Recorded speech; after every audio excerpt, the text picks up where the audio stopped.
We come now to section 3 of the module, corresponding in this video lesson to section 3 and section 3 of the print version. This section is called the ICT Scenario. We have tried to build for you what are the current trends in ICT as of today.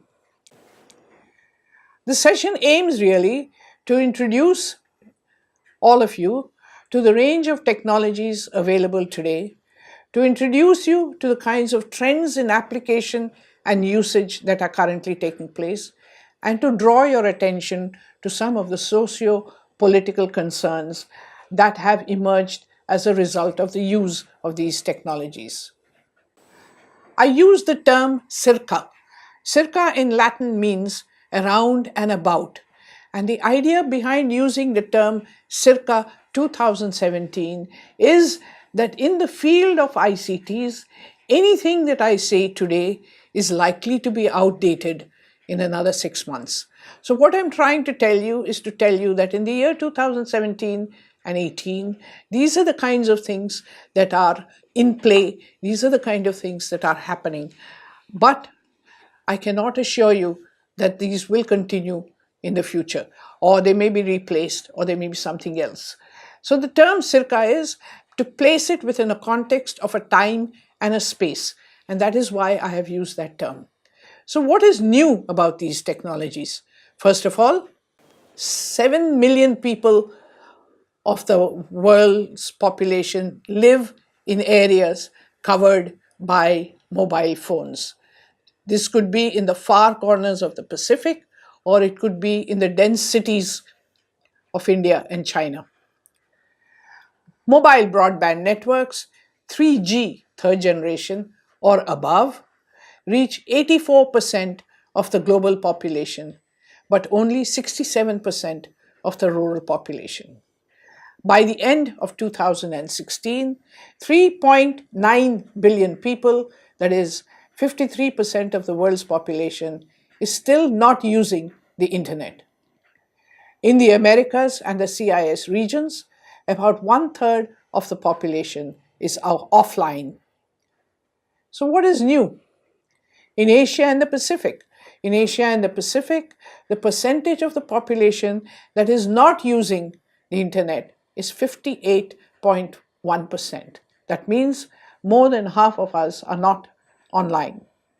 52% of the global fixed band subscribers come from the member countries of ESCAP. However, North and East Asia, especially China, Japan, and Korea, and we include Singapore as a developed country in Asia Pacific, drive 75% of the connections currently in Asia Pacific. Despite this, fixed broadband penetration in Asia and the Pacific is even below the world's average of 11.2 per 100 inhabitants in 2015. So why are these figures important? These figures are important because they represent the digital divide, which still persists. The digital divide is basically the gap between those who have access to digital technologies and those who do not. Compared to 80% or more of access in developed countries, only 34% of households in developing countries have internet access. In the least developed countries, many of which are in Asia Pacific, only 7% of the households have internet access compared to a global average of 46%. Look at that, a near gap of 40%. In Asia, 2 out of 5 people use the internet, and 3 out of 5 people in the CIS countries use the CIS stands for the Commonwealth of Independent States, comprising largely of Central Asia and those countries in what we might say Eurasia, Azerbaijan, Armenia, that were previously part of the old Soviet Union. 3 in 5 people there use the internet. In the Asia Pacific, there are divides, with 28% internet users compared to 84% in developed Asia Pacific. That is within the Asia Pacific. Mobile internet penetration is 17%, and 3G population coverage is 13%, while in developed Asia Pacific, the figures exceed 100% of the population. So when we begin to look at what is happening in technology, it's actually a picture in which it appears very confusing and it is very difficult to come to terms with what is there.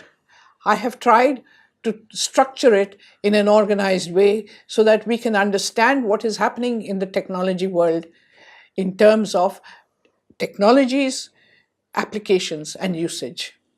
When we talk about the evolving technology scenario, we talk about the principle of ubiquity, anywhere, anytime, and everywhere.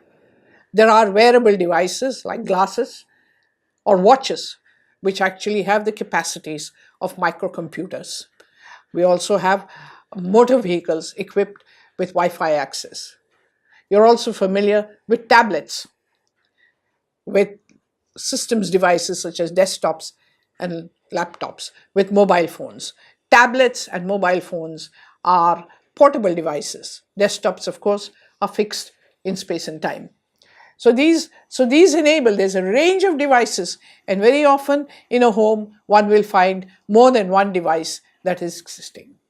So that is the kind of hardware that is available. Of course, backing all of this up is an extensive telecommunication system, also comprising of all kinds of devices such as routers and cell phone towers and cables and links. But when we begin to look at other technologies in play, we look at some of these which I will highlight. The first of these I would like to highlight is cloud computing. Cloud, which you may have heard about, is basically the practice of using a network of remote servers hosted on the internet to store, manage, and process data. In simplest terms, it means instead of storing data and programs on the hard disk of your computer, you are storing it on the cloud. What does this also mean? It means that you can have computers which are more portable and lighter, and you can have phones because you do not need the storage capacity on your system, since all materials programs are stored elsewhere on what are known as huge server farms, just buildings and buildings housing servers which store the data for you, and you can access these. We also have within the area of infrastructure and broadband what has be known as the Internet of Things. Internet of Things can be explained very simply. Imagine every device having an IP number. You could control the electricity in your home, the heat in your home. That is, you could control the temperature.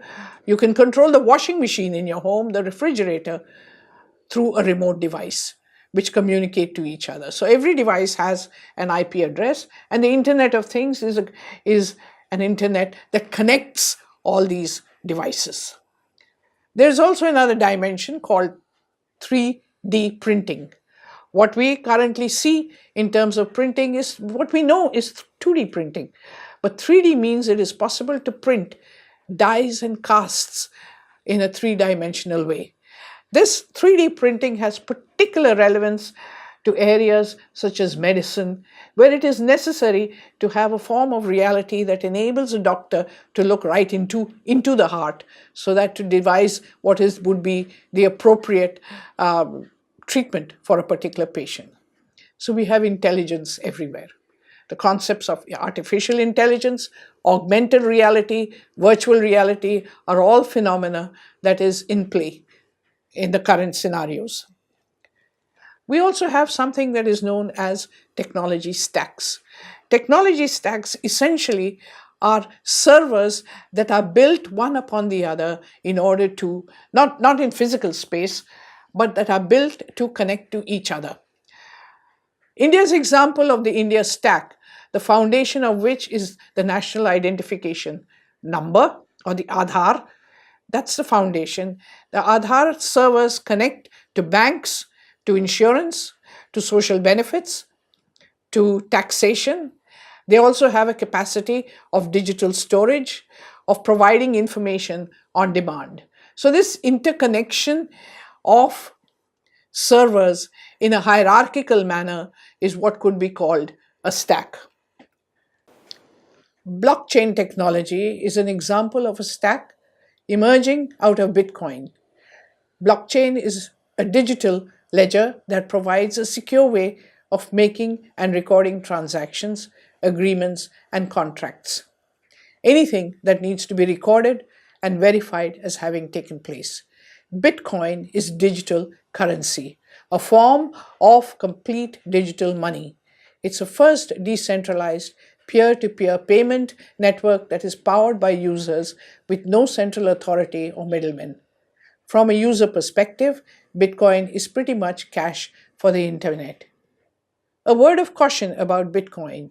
There are concerns that have been expressed in several countries, reserve banks, national banks, about Bitcoin being used as a digital currency. And that is why I would like to caution you about Bitcoin without making any judgments as to its value or lack of it. I want to draw your attention to the fact that this is one of the technologies currently at play in the world. If those were the technologies, what are the applications? First of all, what you're familiar with are the social media. A social media basically consists of a clutch of applications, often collectively known as social media, which have moved data from being a one-way driven platform and content to two-way and interactive platforms. Earlier versions of the internet were one way, they provided information with no interactivity from the user. Today's social media enable that interactivity. These are built upon the Web 2.0, and that is the foundation which allows the exchange and creation of what we call user-generated content. Social media features, and this is what makes them particularly new and exciting, include participation. Social media encourages contributions and feedback from everyone who is interested. It blurs the line between media and audience. Social media networks are also open. They're open to feedback and participation. They encourage voting, comments, and the sharing of information.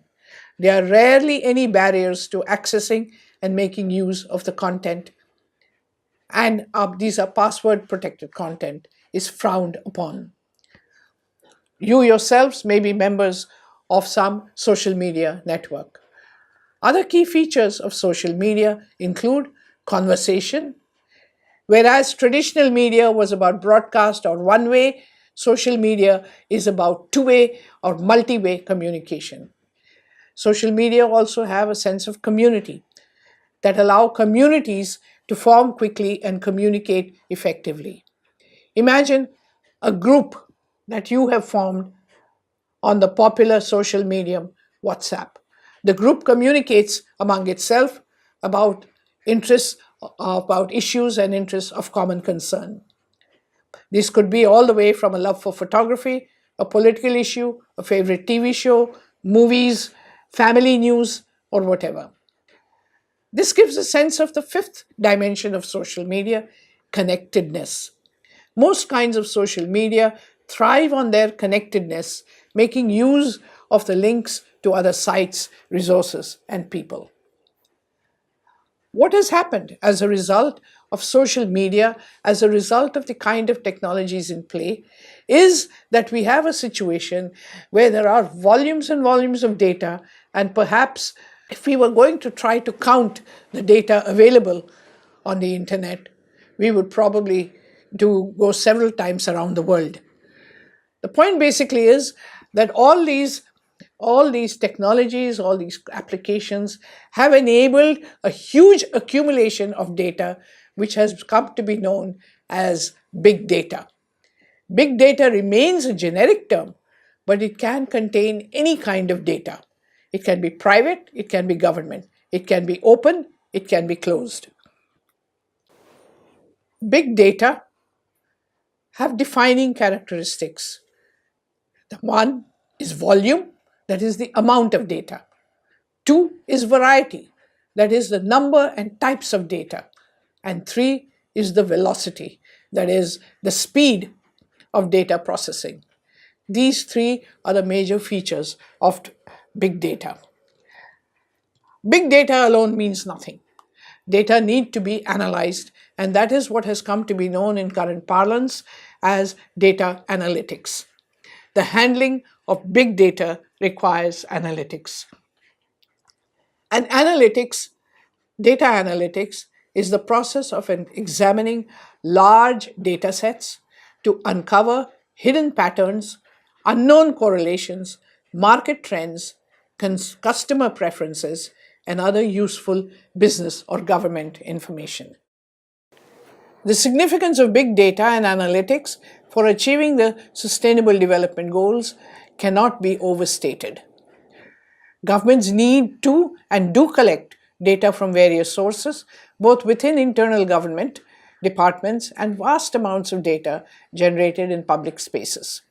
Analytics enable the predictive planning, decision making, and delivery of services through various platforms, web and mobile, and enhances efficiency, effectiveness, and transparency. So, data analytics within a government perspective is the analysis of all the data that government collect through their various sources, public and private. Alongside data analytics is another small, what seems to be invisible application. That's a bot. A bot is a software application that runs automatic tasks or scripts over the internet. And the value of bots lie in their ability to search and collate big data, whether for more effective marketing or better provision of services. So we have discussed until now the different technologies, the kind of applications in play, and we have discussed social media.